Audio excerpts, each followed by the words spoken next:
Por favor. Bien, buenas tardes con todas y todos.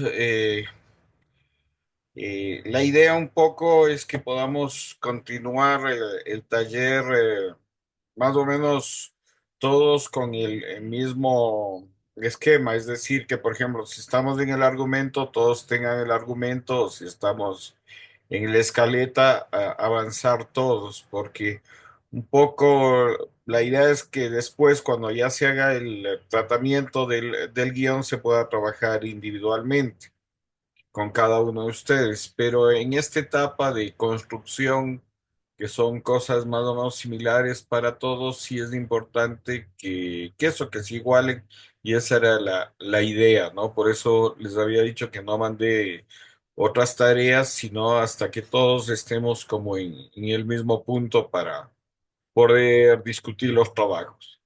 Bien, ¿quién tiene avanzado algo de lo que habíamos quedado? Sea argumento, perfil del personaje o escaleta para poder revisar.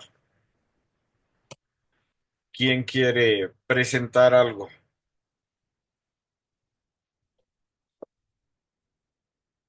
¿Alguien ha adelantado algo de los trabajos que quieran presentar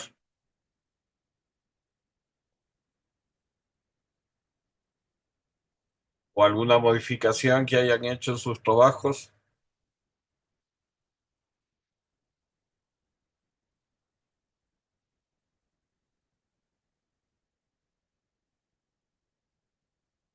No han avanzado, creo, porque no sé, o alguien quiere releer su proyecto en dónde está.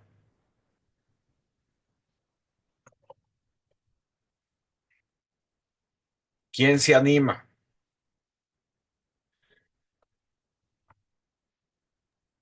Carlos, yo tengo de lo que escribimos la otra vez, tengo solo un párrafo más, entonces creo que por hoy no lo veo necesario, es muy corto el avance. Ya, pero tú estás hasta el argumento o ya tienes desarrollada la escaleta. No, estoy en el argumento nada más. Ya, ya, Sí. correcto. Paul, no sé si has avanzado algo. Buenas tardes, ¿cómo están? No, he estado solo generando ideas aparte, pero en la redacción no he avanzado. No has Sí sería avanzado. bueno ver las propuestas también de los demás para ir viendo también no diversas opiniones en los trabajos. Ya. Alexandra me escribió que estaba todavía un ensayo que se iba a conectar, pero que después ella igual quería leer su trabajo. Y no sé si, eh, Nercy, has adelantado algo con tu trabajo, con tu proyecto. Profe, buenas tardes. No, en realidad de la escaleta solamente le separé por escenas, pero no me di chance de escribir cada parte. Entonces, como que no sería un avance muy grande. Ya. Van aquí que Alex esté en camino. Ya. Bueno, entonces déjenme, solo encuentro una parte que les quería leer desde de la otra vez mismo sobre justamente esta parte de la dramaturgia que estamos trabajando. Solo denme un segundo, encuentro dónde está el escrito y les presento. A ver, esto.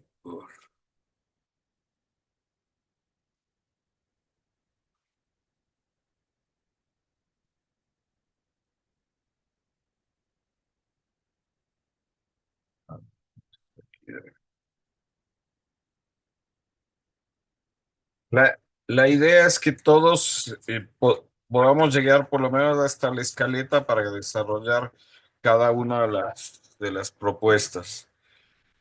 Déjenme leerles esta parte. Espérense un segundito.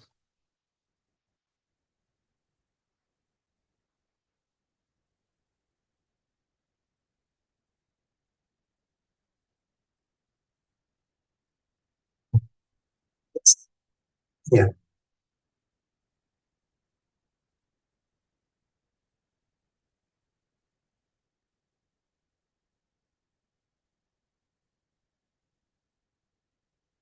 Ya, ya lo encontré, ya les voy a poner.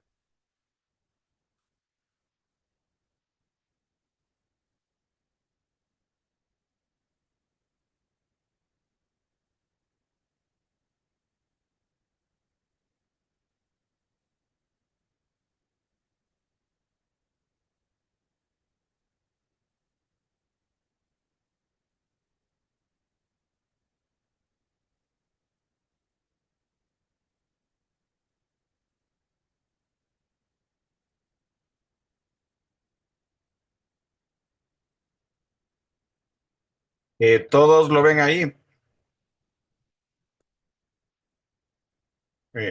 Si lo ven,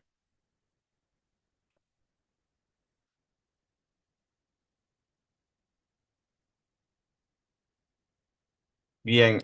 eh, le- les voy a leer esta parte de la estructura dramática. Es un texto corto que igual les voy a pasar, ¿no? Pero que habla claramente de cuál es justamente la estructura, tanto para teatro, para novela, para cine, para todo, que tiene que ver con el trabajo de Aristóteles y todo el desarrollo del teatro griego.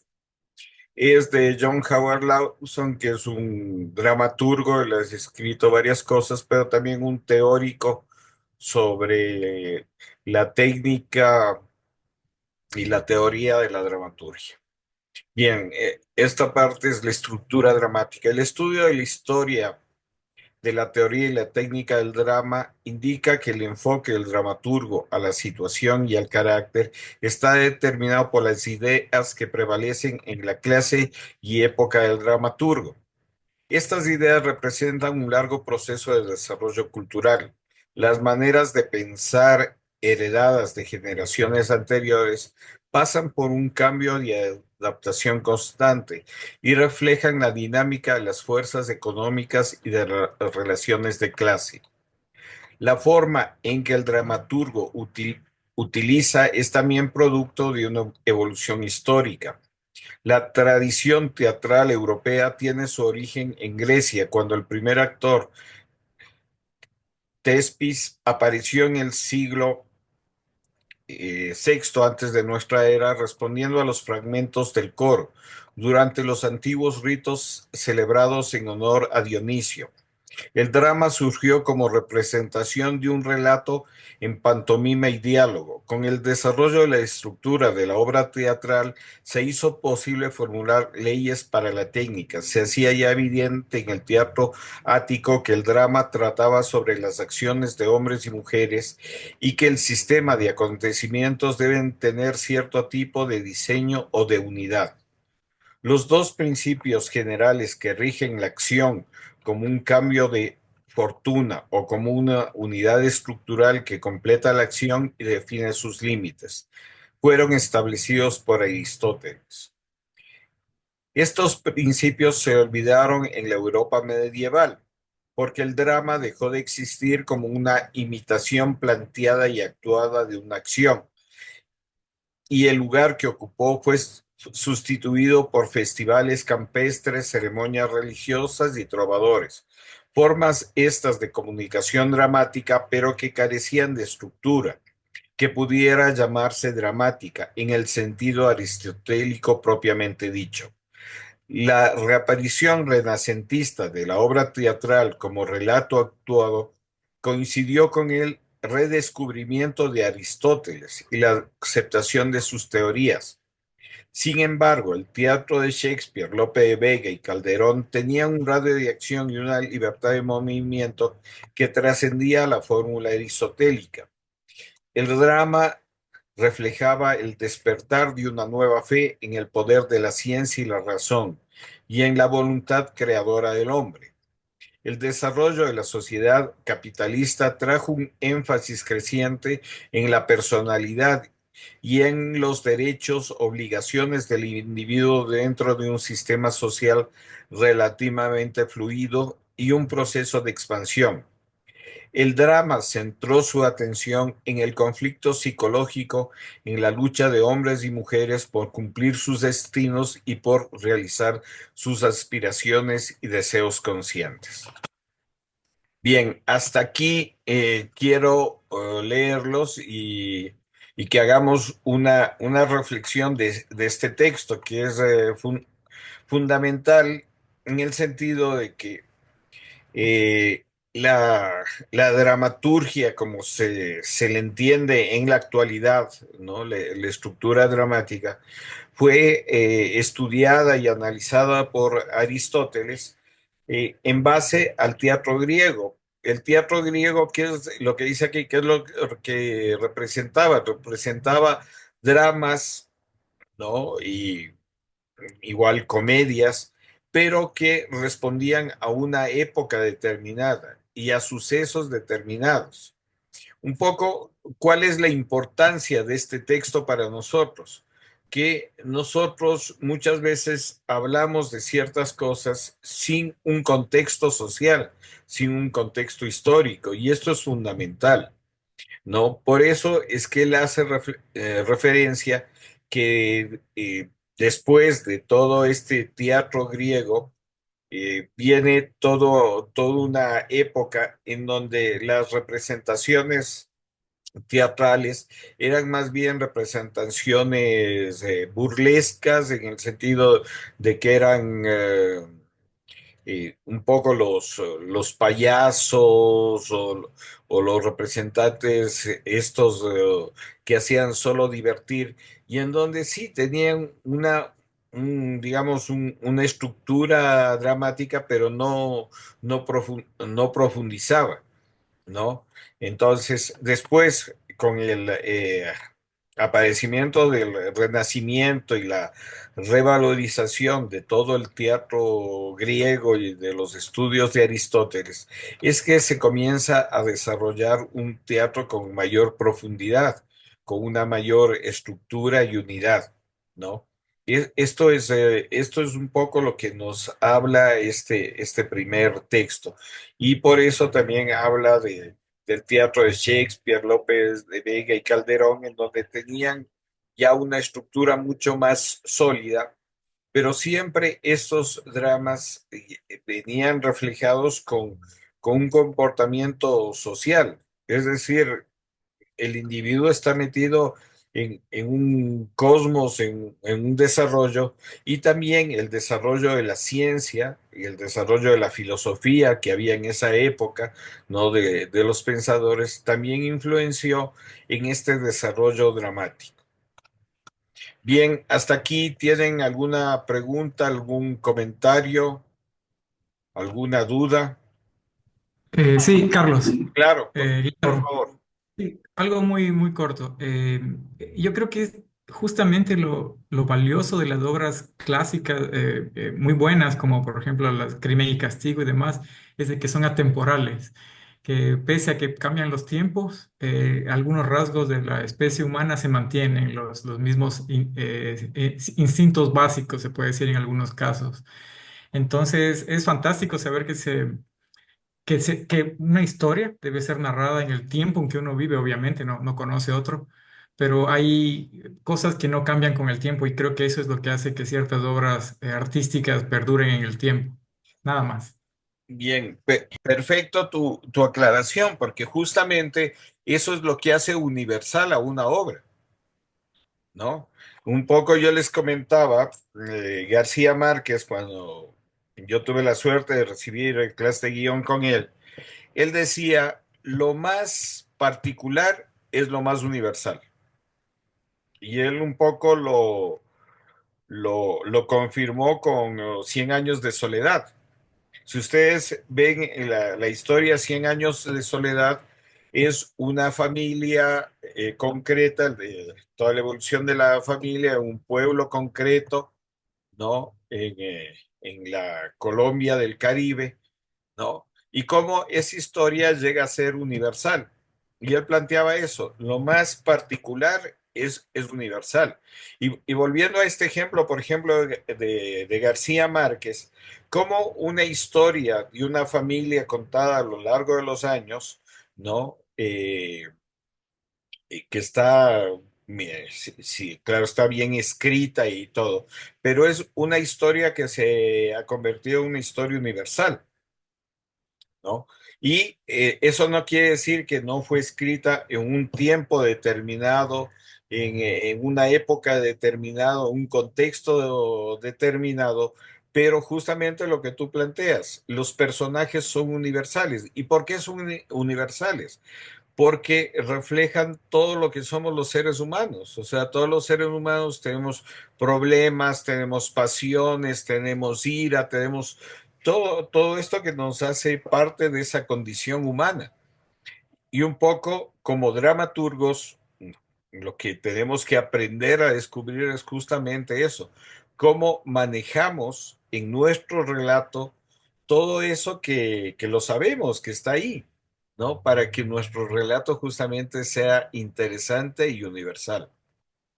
Bien, ¿algún otro comentario, alguna otra pregunta que quieran hacer de esta parte del texto antes de avanzar? Igual si les aburre, me dicen. Bien, sigamos. Y fíjate con lo que termina esto justamente, ¿no? De Howard Laux. El drama centra su atención en el conflicto psicológico, en la lucha de hombres y mujeres por cumplir sus destinos, por realizar sus aspiraciones y deseos conscientes. Esta es la parte fundamental que nosotros tenemos que ver en nuestras historias, ¿no? O sea, en primer lugar, nuestros personajes tienen que tener una intención, tienen que aspirar a algo, no ser personajes que de pronto, no sé, no tienen ninguna aspiración, no quieren luchar por algo. Entonces, esto es el centro justamente del drama, de la dramaturgia, ¿no? Y esto es lo que un poco nosotros tenemos que aprender a construir en nuestras historias. Bien, si no hay otra pregunta, otro comentario, continuamos. El teatro del siglo pasado se caracterizó como observaba Brunetiers en 1894 por un debilitamiento, relajamiento, desintegración de la voluntad. A pesar de que en el teatro independiente a la vuelta del siglo trajo una madurez y una conciencia social mayores en la escena europea y norteamericana, se recuperó el secreto de la voluntad creadora. No estamos intentando definir leyes abstractas y eternas de la construcción dramática. Nos preocupan aquellos principios que son aplicables al teatro en nuestra época y que arrojan luz sobre las relaciones entre las formas contemporáneas y la tradición en la cual se han originado. Por lo tanto, comenzaremos por una definición de la naturaleza del drama según su desarrollo en la época moderna. Se caracteriza esencial e insoslayablemente en la de presentar un conflicto de la voluntad. Pero esta afirmación es demasiado general como para tener algún significado preciso en cuanto se refiere a la estructura dramática.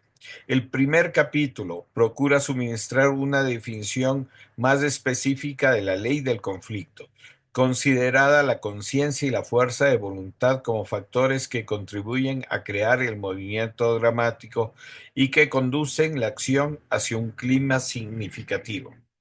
¿Qué queremos decir entonces cuando nos referimos a la acción? Esta cuestión se plantea en el segundo capítulo. En cierto sentido, cualquier acontecimiento puede ser descrito como acción. Una pelea de boxeo, un grupo de hombres en manifestación, el funcionamiento de una máquina de remachar, una guerra mundial, una anciana que se cae de un tranvía, el nacimiento de quíntuples. Es obvio que estas cosas en estado bruto y desorganizado no constituyen una acción dramática que cumpla los requisitos de una efectiva presentación escénica. Si restringimos el término a los acontecimientos que ocurren dentro del marco de una obra teatral, nos encontramos todavía con que la palabra incluye un desconcertante conjunto de incidentes. Todo lo que ocurre en escena, entradas y salidas, gestos y movimientos, detalles de diálogo y situación pueden ser clarificados como acción. Tenemos que descubrir la cualidad funcional o estructural de la acción dramática. Encontraremos esta cualidad en la progresión que lleva la acción hacia el clímax. La acción estalla a lo largo de una serie de crisis ascendentes. La preparación y consecución de estas crisis que mantienen la obra en movimiento continuo hacia una meta determinada es lo que nosotros denominamos acción dramática. Habiendo arribado a este punto, se hace evidente que no podemos proseguir sin pasar a hacer un análisis de la estructura global de la obra dramática. El examen del conflicto y la acción tendrán un sentido limitado mientras se relaciona con escenas y situaciones. Todavía no estamos refiriendo a una meta o crisis hacia la cual la obra se dirige. Pero, ¿cuál de esta meta y qué relación tiene con los acontecimientos que conducen a ella? Nos vemos obligados a volver al problema aristotélico de la unidad. ¿Qué es lo que da la cohesión al sistema de acontecimientos? ¿Qué es lo que hace completo y orgánico? El tercer capítulo, la unidad en función del clímax, señala el punto apical hacia el cual hemos estado avanzando a lo largo de nuestro recorrido por la historia y la técnica teatral. El clímax de una obra, puesto que es el punto en que la lucha de la voluntad consciente para lograr sus fines alcanza su máxima intensidad y dimensión, es la clave de la unidad de la obra. Es la base misma de la acción y determina el valor y el significado de los acontecimientos que le han precedido. De faltarle al clímax fuerza inevitabilidad, la progresión habrá de ser débil y confusa, porque carece de una meta. No hay prueba final que lo lleve al conflicto de una solución. Bien, hasta aquí avancemos. Igual, aquí nos marca un concepto que es fundamental en la construcción de cualquier obra, sea teatral, sea literaria, sea cinematográfica, ¿no? Que es el problema de la unidad, ¿no? Toda obra siempre, no sé, han escuchado que tiene que ser orgánica y unitaria, ¿no? Pero ¿quién me dice qué es lo que significa que una obra sea orgánica y unitaria? ¿Qué piensan al respecto? ¿Qué hace que, por ejemplo, su obra sea orgánica y unitaria? ¿Cómo manejar estos conceptos en los trabajos que ustedes están haciendo? ¿Quién quiere participar?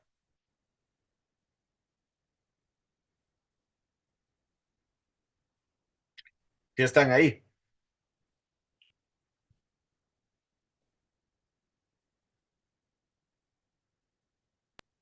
¿Quién? Carlos, me parece Sí.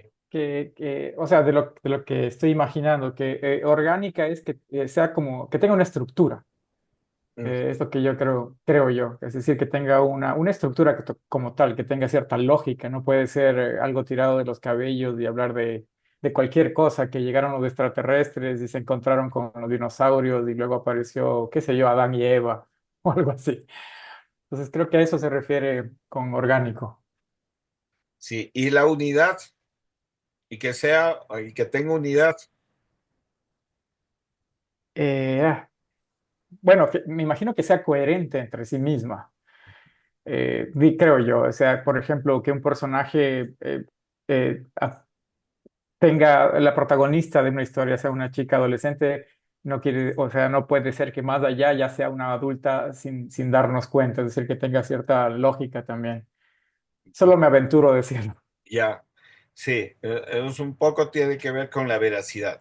Pero, a ver, para hacer más de abogado del diablo, en 100 años de soledad, pasan un poco cosas inverosímiles que un poco se ha manejado el concepto del realismo mágico, ¿no es cierto? Entonces, y sin embargo, eso, pasan cosas extraordinarias, pero esa obra tiene unidad, ¿no? Y tiene también, ¿cómo es este concepto? Eh, ya me perdí. Tiene unidad y es orgánica, ¿no? Entonces, ¿cómo manejamos esto? Y otro ejemplo que les pongo, una película de ciencia ficción. Una película de ciencia ficción. No sé si han visto 2001, Odisea en el espacio, o no sé, alguna de las más actuales. Pero son películas en donde se plantean, si tú quieres, cosas que no conocemos, pero que son orgánicas y que tienen unidad. ¿Qué les hace reflexionar esto? ¿Cómo manejamos el concepto de orgánico y de unidad en estas películas? Porque esas películas, ya les pongo en la literatura, el ejemplo de Cien años de soledad, es orgánico y tiene unidad, es historia.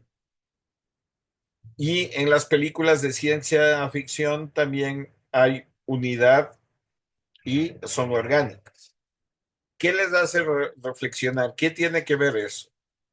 Sí, sí, escuchamos. Pienso que tal vez puede ser como en la película o en la historia hay una flecha en común que va cruzando todas las acciones, todas las escenas y todas las cosas por las que sucede algo en una escena está atravesada por una misma cosa. Creo que eso lo vuelve una unidad Ujú. y si es orgánica, si es que todas esas cosas que suceden con fluidez, con cambios que son coherentes. Creo que eso lo haría orgánico.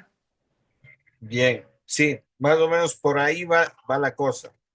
Un poco hablamos de que una historia es orgánica y tiene que tener unidad. No, no, no es fácil. O sea, por eso es importante reflexionar sobre estos criterios y conceptos cuando uno está construyendo una obra. Es porque tiene que ser orgánica con respecto a su historia en sí, ¿no? Si nosotros estamos hablando, por ejemplo, de un personaje que quiere conquistar a una chica y va a hacer todo lo imposible por conquistar a esa chica, ¿no? Todo, toda la historia tiene que ser orgánica con la intención, con la historia en sí, con la intención de este personaje por conquistar su objetivo, ¿no?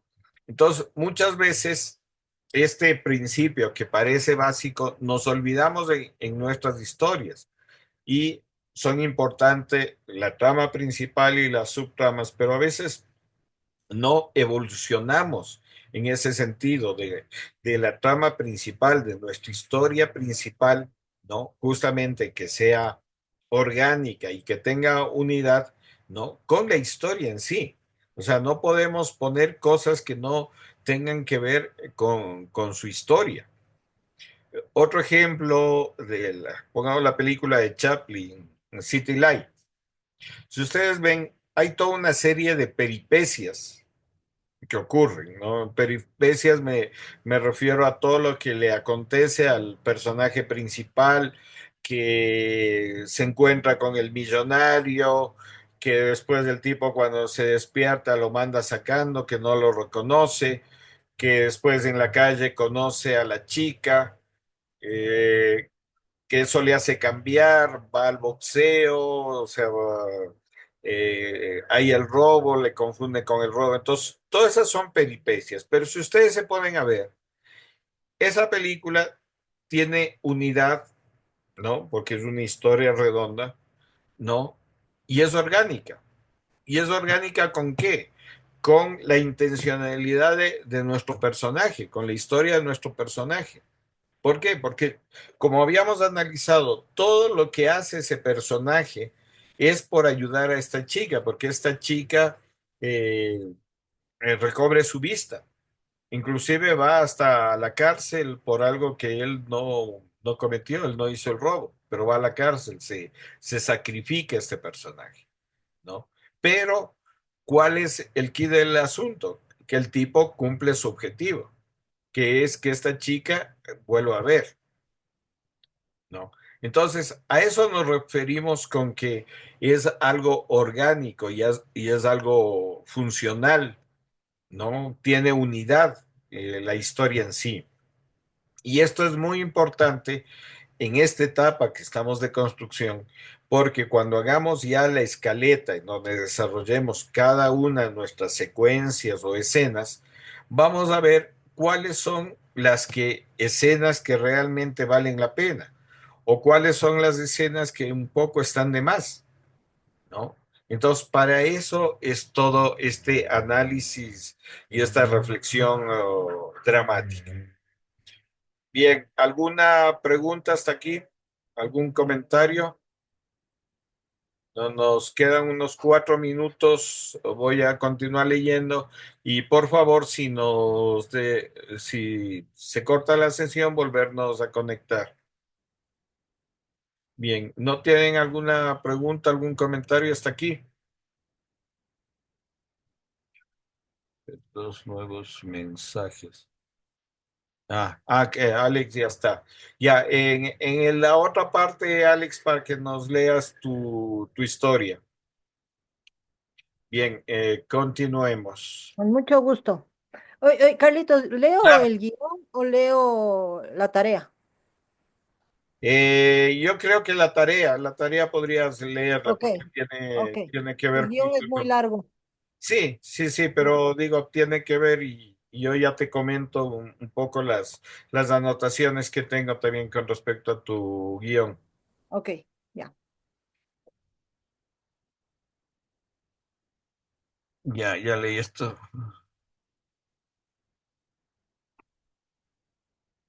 A ver, voy a repetir esta última parte que dice, el tercer capítulo, la unidad en función del clímax, señala el punto apical hacia el cual hemos estado avanzando a lo largo de nuestro recorrido por la historia y la técnica teatrales. El clímax de una obra, puesto que es el punto en que la lucha de voluntad consciente para lograr sus fines alcanza su máxima intensidad y dimensión, es la clave de la unidad de la obra. Es la base misma de la acción y determina el valor y el significado de los acontecimientos que le han precedido. De faltarle al clímax fuerza inevitabilidad, la progresión habrá de ser débil y confusa, porque carece de una meta. No hay prueba final que le lleve al conflicto a una solución. Los otros dos capítulos tratan del método del dramaturgo en cuanto a selección y organización de la secuencia de acontecimientos que conducen al clímax. Aquí empezamos a relacionar más íntimamente la forma dramática de la filosofía social sobre la cual se basa. La acción base expresa las convicciones del dramaturgo acerca del destino social del hombre, del dominio que el individuo ejerce sobre su suerte y su incompetencia para enfrentarse a los golpes y dardos de la insultante fortuna. La acción que precede al clímax es una exploración de las causas que, que extrañan juicios sociales y psicológicos. La exploración de las causas llevan al dramaturgo más allá del área que abarca la estructura de la obra. La vida de los personajes no se circunscribe a los acontecimientos que tienen lugar a la vista de los espectadores. Esta gente tiene su historia. La sala que se abre frente a las candilejas es parte de un edificio que está en una cierta calle o en un lugar campestre, en un paisaje o su ciudad, una urdimbre mayor de gentes y de acontecimientos. un mundo que late en torno a ellos. Podemos decir que esta prolongación de la acción escénica todos la imaginan, le dan por descontado, pero la obra más efectiva son aquellas en que el ámbito exterior, el sistema de acontecimientos no contemplado por el público en la escena, ha sido ricamente explorada y plasmada. En tales obras, los personajes poseen la dimensión misma de la realidad, poseen vida propia, brotan de un ámbito que nos es posible sentir y comprender. Por lo tanto, es necesario referirnos al proceso de selección en relación con dos aspectos. El cuarto capítulo estudia este proceso a partir de la acción escénica. El quinto capítulo analiza el ámbito mayor dentro del cual la acción propiamente dicha de la obra está inserta y de la cual deriva su realidad más profunda. Bien, hasta aquí, ¿alguna pregunta? ¿Algún comentario? Nos queda menos de un minuto, así que a mí